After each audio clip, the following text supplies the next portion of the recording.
ये हमला स्पष्ट रूप से जम्मू और कश्मीर में बहाल हो रही सामान्य स्थिति को बाधित करने के उद्देश्य से किया गया था। इस हमले का मुख्य उद्देश्य इसलिए संभवतः यह था कि इस संघ राज्य क्षेत्र में विकास और प्रगति को नुकसान पहुंचाकर इसे पिछड़ा बनाए रखा जाए और पाकिस्तान से लगातार होने वाले सीमा पार आतंकवाद के लिए उपजाऊ जमीन बनाने में सहायता की जाए और शेष राष्ट्र दोनों में सांप्रदायिक दंगे भड़काने के उद्देश्य से भी प्रेरित था। इस हमले की रूपरेखा भारत में सीमा पार आतंकवाद को अंजाम देने के पाकिस्तान के लंबे ट्रैक रिकॉर्ड से भी जुड़ी हुई है। जैसा कि आप सभी जानते हैं, 22 अप्रैल 2025 को लश्कर तैयबा से संबंधित पाकिस्तानी और पाकिस्तान प्रशिक्षित आतंकवादियों ने भारत में जम्मू और कश्मीर के पहलगाम में भारतीय पर्यटकों पर बर्बरतापूर्ण हमला किया।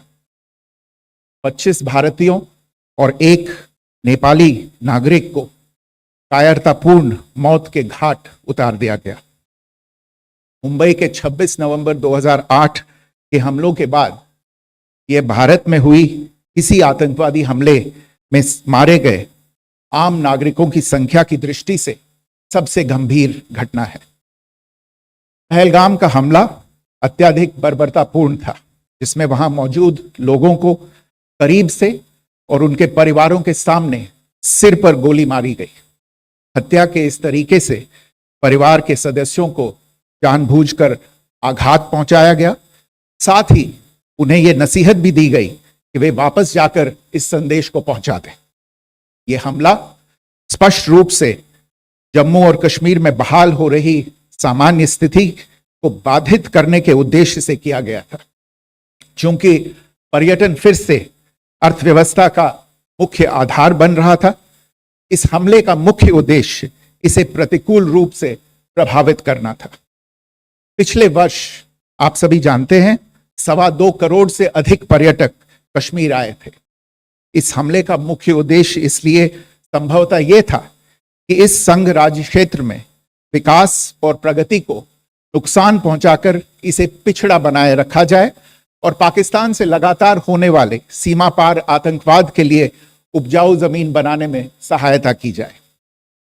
हमले का यह तरीका जम्मू और कश्मीर और शेष राष्ट्र दोनों में सांप्रदायिक दंगे भड़काने के उद्देश्य से भी प्रेरित था। इसका श्रेय सरकार और भारत के सभी नागरिकों को दिया जाना चाहिए कि इन प्रयासों को विफल कर दिया गया। एक समूह ने खुद को रेजिस्टेंस फ्रंट TRF कहते हुए इस हमले की जिम्मेदारी ली है। यह समूह संयुक्त राष्ट्र द्वारा प्रतिबंधित पाकिस्तानी आतंकवादी समूह लश्कर तैयबा से जुड़ा हुआ है। यह उल्लेखनीय है कि भारत ने मई और नवंबर 2024 में संयुक्त राष्ट्र की 1267 कमेटी की सैंक्शंस मॉनिटरिंग टीम को अर्धवार्षिक रिपोर्ट प्रस्तुत की थी, जिसमें TRF के बारे में साफ इनपुट दिए गए थे। इससे पाकिस्तान स्थित आतंकवादी समूहों के लिए कवर के रूप में TRF की भूमिका सामने आई थी।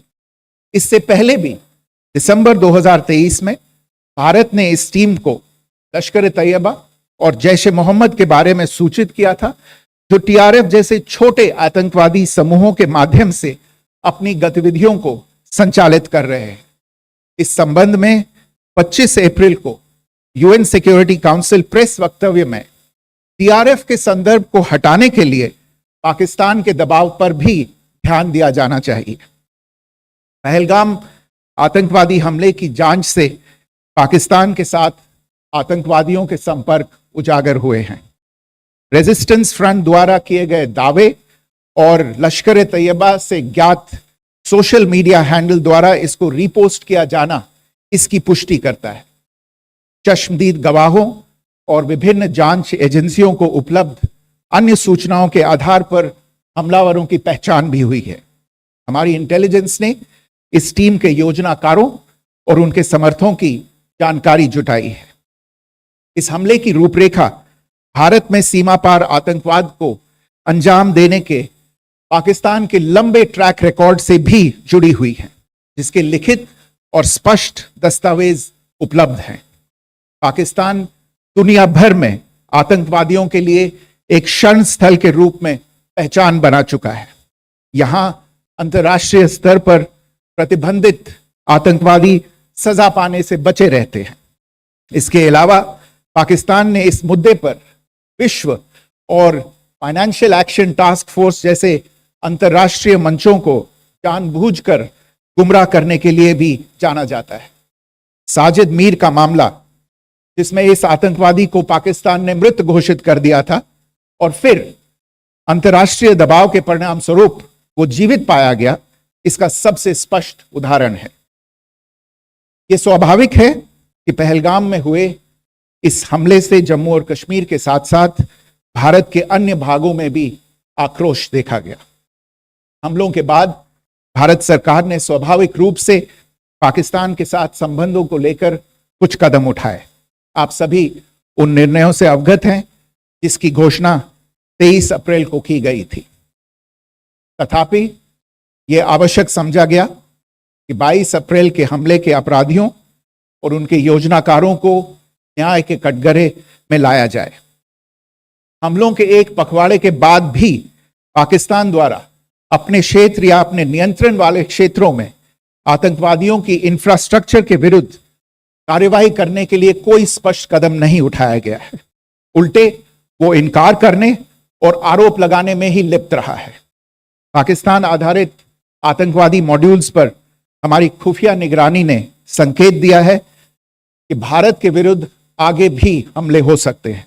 अतः इनको रोकना और इनसे निपटना दोनों को बेहद आवश्यक समझा गया। आज सुबह, जैसा कि आपको ज्ञात होगा, भारत ने इस तरह के सीमा पार हमलों का जवाब देने और उन्हें रोकने तथा उनका प्रतिरोध करने के अपने अधिकार का प्रयोग किया है।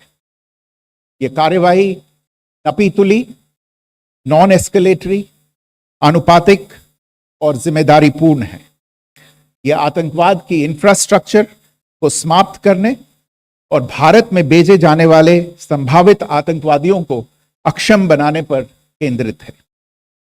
आपको यह भी स्मरण होगा कि 25 अप्रैल 2025 को संयुक्त राष्ट्र सुरक्षा परिषद ने पहलगाम आतंकवादी हमले पर एक प्रेस वक्तव्य जारी किया था, जिसमें आतंकवाद के इस निंदनीय कार्य के अपराधियों, आयोजकों, फाइनेंसरों और प्रायोजकों को जवाबदेह ठहराने और उन्हें न्याय के दायरे में लाने की आवश्यकता पर जोर दिया गया था। भारत की आज की इस कार्यवाही को इसी संदर्भ में देखा जाना चाहिए।